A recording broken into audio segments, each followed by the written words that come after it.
This is the Criterion Creeps podcast, and tonight we're talking about Mona Lisa from 1986, directed by Neil Jordan. The tagline for the film, "Sometimes love is a strange and wicked game." And the synopsis from letterboxd.com.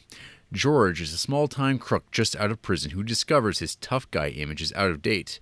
Reduced to working as a minder driver for high-class girl Simone, he has to agree when she asks him to find a young colleague from her King's Cross days.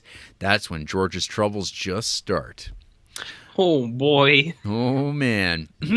So this is a movie that I saw many years ago, kind of back when I would look at the list, so back in the day, Criterion Collection, DVDs, they'd have little catalogs, have you seen any of those catalogs in the DVDs that you bought by the time you started buying them? I almost exclusively have Blu-rays. Yeah, I have like 3 DVDs, so I don't know if they're in there. Back in the early days, before they had like over 900 films in their collection, they actually have little insert catalogs in all the movies. And I remember like looking over those, and like you'd wind up with a ton of them because everyone would have it. You would take those out, and like I remember like highlighting movies that I'm like, I own these ones, and then I'm like, oh, I'm gonna watch these ones, like, and I would just be like, whatever, I don't care if I actually watch the Criterion DVD of it. I can just go to the video store, back when video stores were still around, and I could just rent these movies for like 99 cents. And this is one of those movies I was like, Neil Jordan, oh, he's that guy who directed The Crying Game. That movie I really like. So I was like, yeah, I'll watch that Mona Lisa. Look at this all-star cast: Bob Hoskins, Michael Caine, Robbie Coltrane, and so anyway. I'd seen this long ago, and at the time when I watched this movie, I thought it was just awesome. I'm like, oh, this movie's like so cool. It was like kind of like also when, like, this would have been like the early 2000s, so like Guy Ritchie was really like in to be in, and so like you'd be like, you got to watch Long Good Friday. It's got Bob Hoskins in it. You got to watch all these British gangster movies, and this is one of those movies. It's like kind of later in the British cycle from the 70s, because obviously it's 1986. But yeah, it's just one of those movies. It's like kind of grimy. It has a very different feel from like. I mean, when I was watching this movie, it was like totally different than a lot of things. And it was also the first time I'd probably seen a movie kind of like this. But yeah, so I hadn't seen this since watching it back in the day, but I remember kind of thinking highly of it, but I hadn't really ever like thought about watching it again, just because, I mean, I'm always watching new movies and such. So this was a revisit for me. I had the Anchor Bay DVD of this still, and so watched that. And some notes about this movie in general. I don't think super highly of this movie as I did, but I still like found it super easy to watch and found it a very enjoyable watch. Bob Hoskins, like, I didn't really remember too much of this movie either. Like, I kind of was like, oh, Michael Caine is in this movie. I don't really remember what he does, but as it goes on, I'm like, oh, he's the guy he's looking for, and he's like not able to find him. And I remember like the broad strokes of like Bob Hoskins kind of like falling for this sex worker that like he's kind of driving for, but I didn't know specifics. And then there's the whole thing of her like wanting to go back to King's Cross, which is just this street where all the prostitutes work. The meat rack, he calls it at one point. And I was kind of like, oh, there's something to that too, and I can't remember why she's going back there and stuff like that.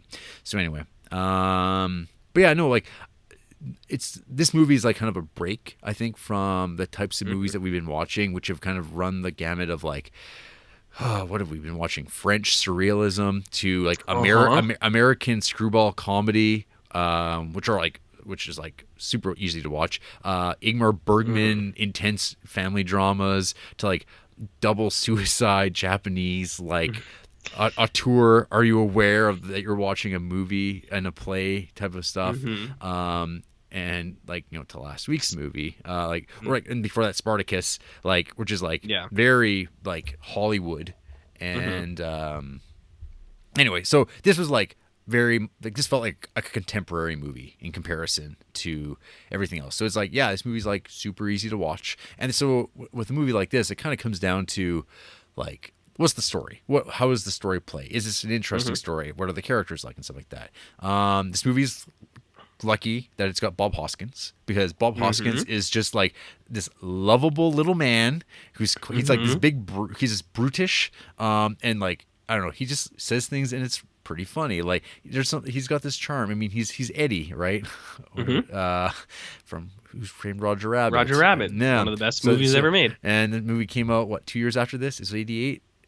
Yeah, so it's that era. Bob Hoskins is riding high. He's on the he's on the rise.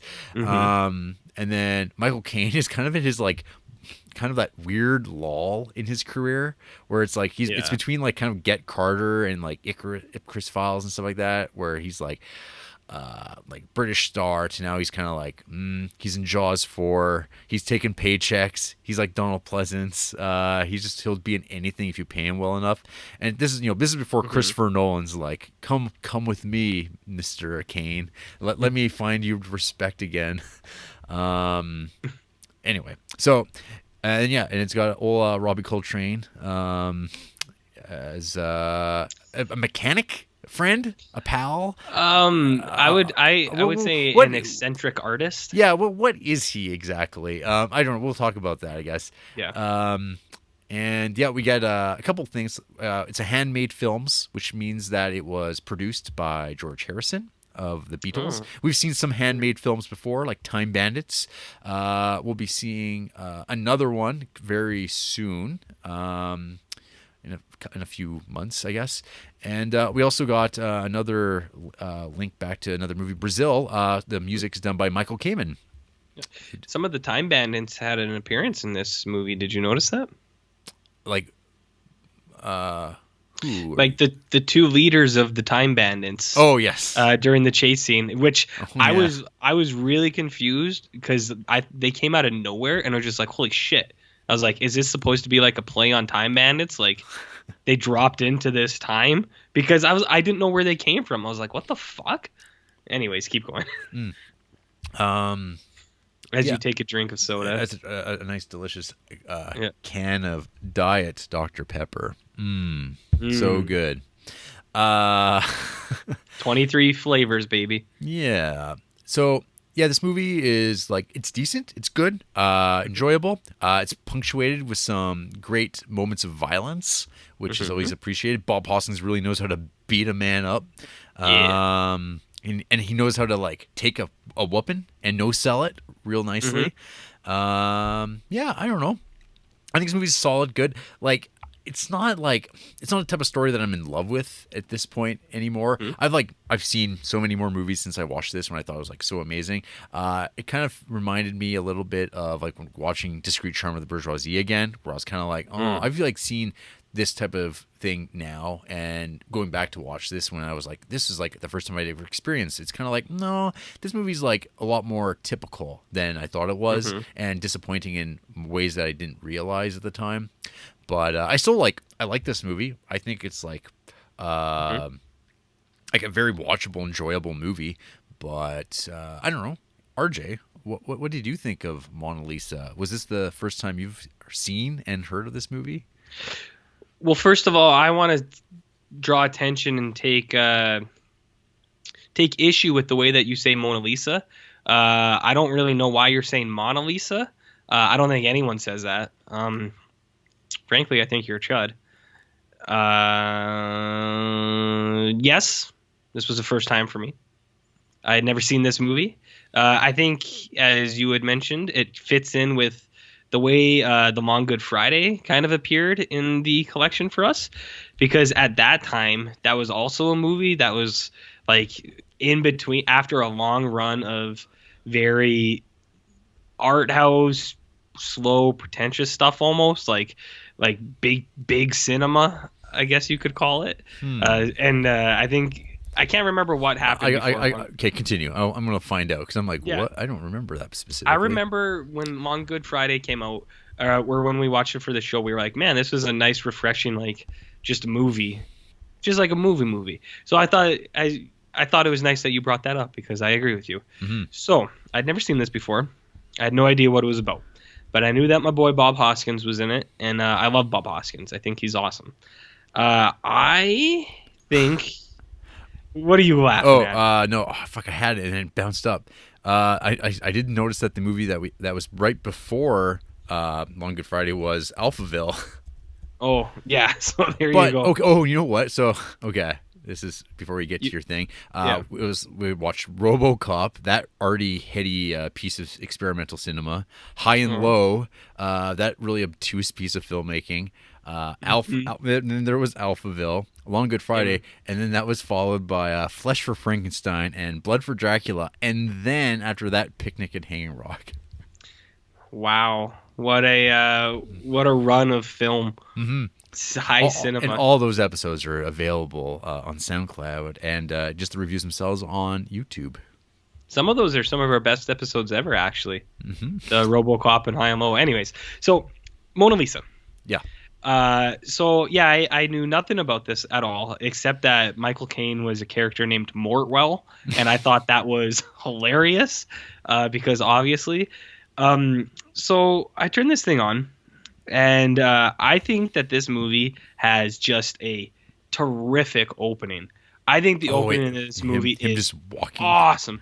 Him just walking and like it does a really good. The what? I was sitting at the park bench. Sitting at the bench, and so the first 10 and it's 15 minutes of this old Nat movie King.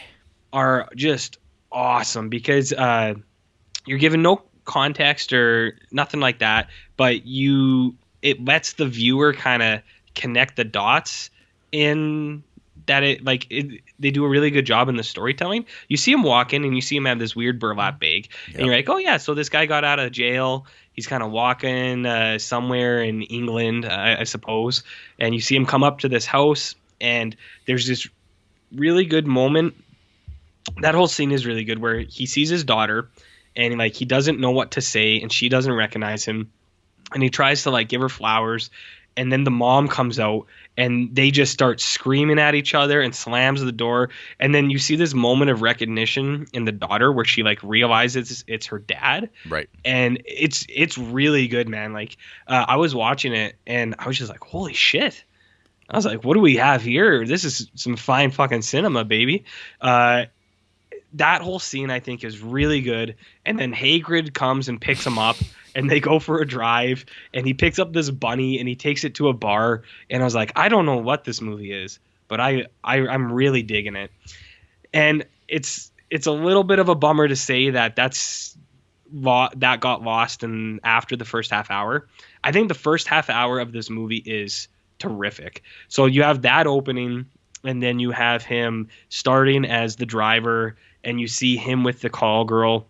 And it's like you were saying, he takes her down to the meat rack, and you don't really know why she's there. Like when I was watching it, I was kind of thinking, I was like, oh, I'm guessing she came from here. Right. And she has evolved past it. Like she's a fancy call girl now. So I was kind of thinking that she was just driving there to see the people still. And I don't know, like you could interpret that different ways. Like if maybe she was seeing it to stay grounded, that she's big time now, or just like not to forget or something like that. That's not what it ends up being. But anyways, that's what I thought at that time.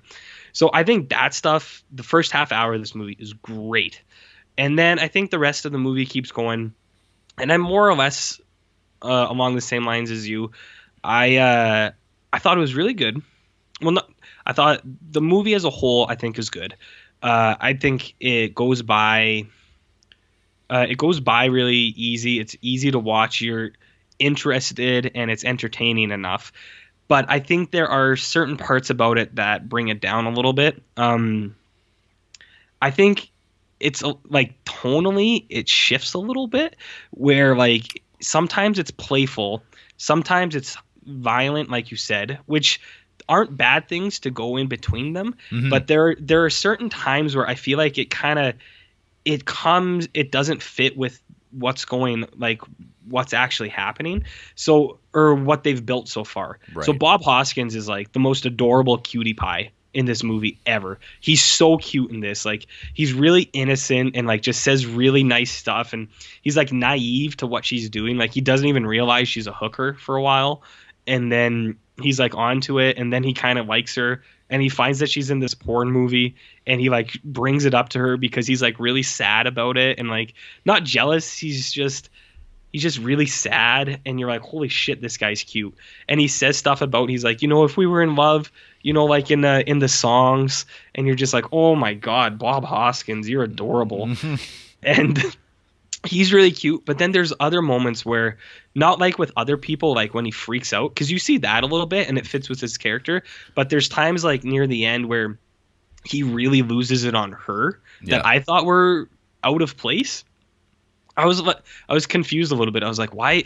I was like, okay, I know that like he knows something's up, but he's being like really rough on her, and I don't think it totally fits with how his character's been so far. Like he's had outbursts and stuff like that. But are you kind of talking about like when like the turn boardwalk. when the turn comes where he like finds out that, oh, it's not just a friend that she wants, it's like a lover that she's trying to find, basically, and he's suddenly like, oh, and then the homophobia / rejection that you basically used me and led me along. I think there's that aspect to it that like nowadays it's like, would that be like that? I don't know. It doesn't play great now. Whereas I think at one point maybe it was more like, I could see that. Whereas now it's kind of like, people probably wouldn't. Bob, we expect more from you, Bob Hoskins. Well, see, that's what I mean. Like, I understood the rejection at like part of it, that he like felt betrayed almost. But what I mean is, I felt like it was out of place with what they've established for the character so far. Yeah, like he seemed like this naive, like really soft-hearted, like a really good-hearted person, but had a short temper sometimes. Like when she pissed him off and he kicked her out of her car.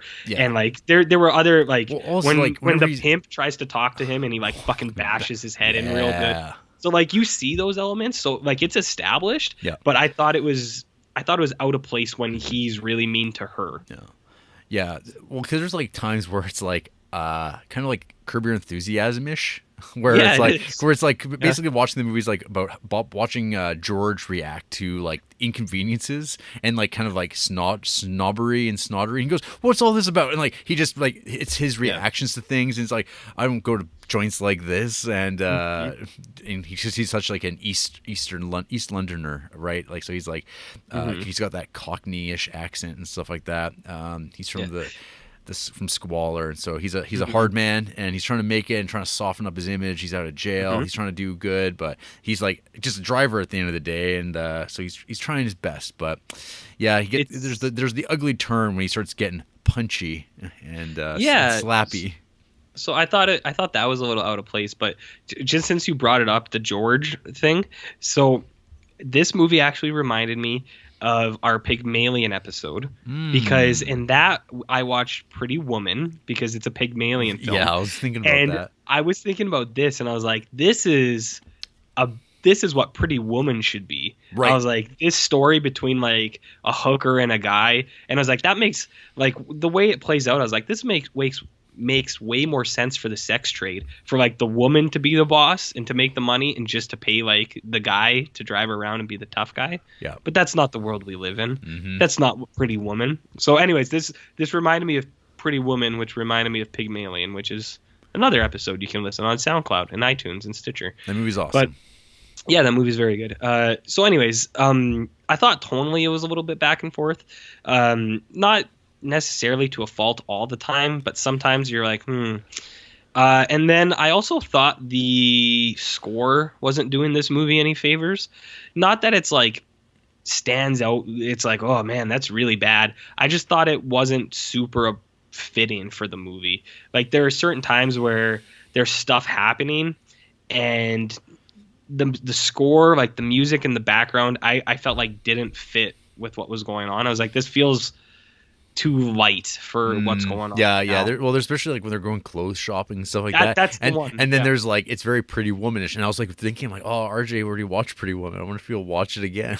Yeah, no, that's honestly like, that's why I was thinking of Pretty Woman so much. But the music I thought didn't fit with the movie. Yeah, there's like some 80s niche in that segment. It felt very like it's not meet cute, I guess, is sort of like what this movie kind of falls into. And then like it shifts from like the first half hour is like the meet cute stuff, and then it shifts into Paris, Texas hardcore territory, where it's like a man looking for a woman, and it's like, I'm going to go through like squalor and shit into a strip club. It's like it is like a very popular beat from like this decade of like, and of course it's set to Into Deep by Genesis. So of course nothing goes along than the pursuit of a young woman in through sex squalor than Phil Collins' voice guiding us along. Yeah, it's just like it just feels so out of place. And then you're seeing guys like with industrial cans of disinfectant. Oh fuck, that seems so good. That's awesome. Just like a sprayer. It's like, what are you doing? It's like disinfectant. Looking for a girl. Oh yeah, blonde. Yeah. And it's like, yeah, young girl. I didn't know you're into the young girls. It's like, good. I just like the huge can of disinfectant, but yeah. The whole Peep Show scene with that music was another one that I was like, these things don't match to me. For me. Oh, and then we get my note here. Oh, British Gangsters, so ugly, because it's like, man, that's like one of the things I love about watching these like 70s 80s British gangster movies is you get like British men. Holy fuck, those unfortunate haircuts and bad suits and stuff like that. Nowhere else in the world do you get them just like this. Maybe like in a movie like Friends of Eddie Coyle and stuff like that. Like American, like Irish mobster dudes that are like lumpy and stuff like that. But they're never quite. They don't look quite like British gangster guys do in these movies.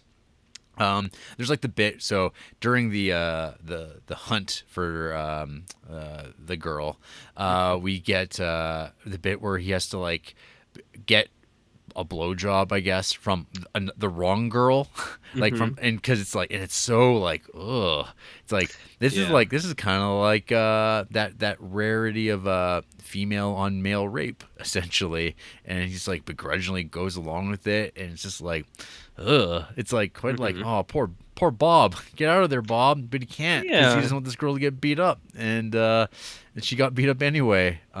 Things are just not great in this film. So exactly. There's things like that and it's like, again, these tonal shifts, and then you get like kind of the Michael Caine stuff where it's like the whole plot, I guess, is like Michael Caine wants to blackmail a guy, and things aren't working out that well, but Michael Caine's also buddies with Simone's ex-pimp. And then we get this like ridiculous scene of like razor blade action and like in a side of an elevator. Yeah. Where he's just running up and down and slashing away, and the music's super dramatic, and you're like, what the hell? Like, I'm like, oh man, that kind of comes out of nowhere. It escalates. It does come out of nowhere. I guess the idea is that like the movie has these tonal shifts because it makes the moments of violence like jump out more. I guess that's kind of the idea behind it. And then there's like the bit where George has this confrontation with Simone, and he's just taking those like shots from that whip that she's got like right full onto the face, and he's just like he's working through it, man. Strong style. He is just taking those shots and British bulldog, man. Yeah, he is not blinking, and man. That's some pride in that performance, and he got a bunch of attention for this movie. Like his whole thing is like he elevates this movie. Like if you take him out of this, you just have like a paint by the numbers type of movie that's like just there. Yeah. But Bob Hoskins is like he really fills that role up, and that's what it's got going for it. There's one great line here I wrote down. It's talking about like why they use the church to have their like meetings. It's like it's the one place no one ever goes. Oh, zing. Good. Yeah. That's very English type of thing. There's also a bit where there's the big chase kind of along that deck area, kind of the poop deck. The poop deck. Just like out in the open, like the whatever. Boardwalk. The boardwalk. That's it. That's what it is. Yeah. One day you'll have to explain where this chud business all started. It don't matter. Bob Hoskins just like with that jumping headbutt. Oh yeah, well that's the thing. Like he's getting whipped in the head. He's headbutting people. Dude's got a fucking thick skull, man. Look at him. Look at it. Look at him. Go back. With his vampire ears. Go back to that on SoundCloud, the Long Good Friday graphic that accompanies that episode. That tells you everything you need to know about Big Bob. Oh, he's so cool, man. I love Bob Hoskins. And then in all caps, I have the note midgets. Our Time Bandits cameo. Yes, and then then we get people getting shot up in some squibbing, and men just getting blown away, etc. Real good swimming too. Yeah, it looks very good. Again, it's that big explosion of violence, and and then it's kind of like the end of the movie, and it's kind of like this happy ending, and it's like, oh, it's all nice sealed, which you don't really think you're going to get with this movie, because I guess like thinking about like the other Bob Hoskins movie in the Criterion Collection with that Long Good Friday, that's like one of the, like, that movie's just okay, but that movie's got like an amazing ending, like fucking awesome, like, and so it's like I was like, I mean, I was like, oh, things aren't going to go well, but then it's like everything works out great. Yeah, it does for us and you and me. Yeah, all involved. All of us. Yeah. No, it's a good movie. It's like I was saying, I think the first half hour is really great. I was really into it for the first bit, and then it kind of fizzles after that. Not fizzles, it kind of just falls into a nice casual walk for what's left, and it leaves a little bit to be desired, but I don't know. That's not even words that make sense what I'm saying now. Anyways, you get what I mean. I think the first half hour is really good, and then I think the rest of the movie is pretty good, but it's what you said. Without Bob Hoskins, there's not too much there. Well, it's a good thing he's here. It's a good thing he's here. It's a good thing he was here in this world, man. Yeah. World's a better place with Bob Hoskins. What would this world be without Shmi from Hook? Oh, Shmi. Yeah. Let's take a look here. Well, there's some people who they don't hate this movie. They just don't care about it. That seems right. Yeah. So Adam here gave this movie 2 stars. An undercooked neo-noir, notwithstanding a standout role for actor Bob Hoskins, who deservedly received near-universal acclaim as an ex-con turned chauffeur to a high-priced London call girl, as well as the film that made international audiences first take notice of up-and-coming Irish filmmaker Neil Jordan. It's like, yeah, there's like no real... Is that his whole review? That's the whole review. It just ends right there. He's undercooked. You know what I think is really funny? How people, like, for neo-noirs and noirs and things like that, it's like hard-boiled, undercooked. Like soft-boiled egg analogies. Yeah. Like, what's that all about, bro? Cleverness. That's what it's all about. I see. Keep going on people who are just soft on this. Jenna Ipcar gave this 2.5 stars. It was good, but then it had this weird sappy undercurrent. Keeps you interested, but never quite delivers. Nothing haunts you the way it should. Just always keeps its head above water. Though I thought Kathy Tyson was brilliant. So that's Simone. Yeah, Bob Hoskins. I don't know. I guess he speaks for himself. Yeah, I think there's like something about that weird sappy undercurrent. I think is kind of what you're referencing. Where the tonal shifts. Yeah, it's because it's there, but it doesn't like necessarily need to be there. Or it seems like it's kind of like a romantic comedy, borderline. Like it just kind of there, and then you get kind of like the goofy asides with Robbie Coltrane, old cracker himself. And I don't know, like what do you think of his character in it? Like, because you get him I don't know, Robbie Coltrane. Yeah. What do you think of his character in this? Like, it's such an odd. He's just here, and I'm like, I guess Bob Hoskins needs a friend, and he needs someone to work off of. He doesn't really like pay off or play off. He's like always just a character he goes back to, and he's kind of talking to about these books. And he's a writer, or he's just lending him books, and then he's making this like found sculpture art in this garage. I'm assuming he like works as a mechanic to make ends meet, and he's also an ex-con that like they were cellmates maybe at some point, and like he got out earlier, and he was like, yeah, no, I'm all set up, you can come sleep in the garage and we'll hang out. But it's just kind of there, and I'm like, what is up with him? I don't know what's up with him, man. It's a good question. No, but I don't know. He's just there. He just serves as like a way for him to get back into the world almost. He's like, hey, look, I saved the car that you had. Yeah. And I'll be here when you need someone to be there for you. As that is my role. Yep. And that's about it, That's about it. I guess. I don't know. That's fine. He's there. He's Hagrid. Yep. Yep. That's that. That's that, Mattress Man. Yeah. And I think, you know what? I think this is the last time we see Bob Hoskins. No. Because we had him in Brazil. And yeah, I mean, I think this is it. This completes the trilogy. Man, well, until Hook gets added to the Criterion. Yeah. But real talk, though, why isn't Roger Rabbit in the Criterion? Because that movie has no problem being released on video.